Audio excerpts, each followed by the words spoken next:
miaiay manoloana ny fivoarany raharaha politika ihany koa ny antoko-tambatra everiny ity mpanao politika ity fa lasa fanararaotany manam-pahefana ny zava-misy amin'izao fotoana izao eto amin'ny firenena. Vola Ravoavy sy Stefana Razafimandimbetrany. Lasa to fanararaotana ho an'ny manam-pahefana ny fifidianana araka ny fijerin'ny antoko-tambatra Tarihan'Andriamatoa Petra Kotoniaina nandritra ny fihaonana tamin'ny mpanao gazety androany. Betsaka ny tranga mampiayay hoy izy. Raha ny fahitany antoko-tambatra ny zava-misy dia lasa adino ny tena filan'ny vahoaka ary mahazo vahana amin'ny fanaovana tantely afa-drakotra amin'ny fananam-pirenena.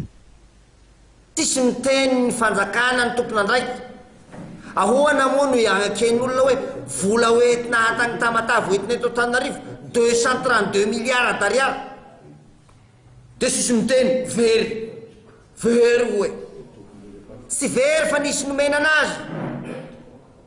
Ao anatin'ny vola miparitaka 232 milliards d'ariary sy mihinakanina ny akamaroan'ny malagasy.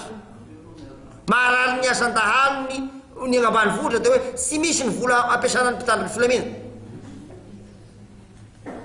Miparitaka ny tena zava-doza, miparitaka ny vola anaovana propaganda eraka an'io. Dia hita ho zavatra tsy nampaharary. Zasy malahelo ny vola voarain'olona. Zay ny zava-misy. Vola zarainy. Atao fafikatra. Anisan'ny noresahana Andriamatoa Petra Kotoniaina ihany koa ny momba ny Andramena, izay nambarany fa tsy misy fomba namarian'ny fanjakana ny varotana Andramena.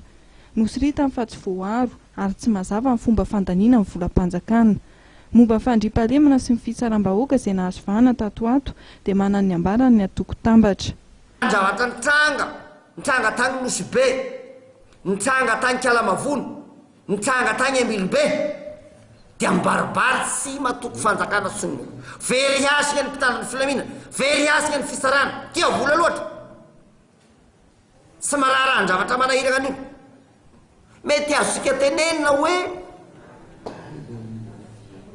baribary ny olona nanao zavatra tany Nosy-be. Sy mety afaka amin'ny tenan'izay tsika.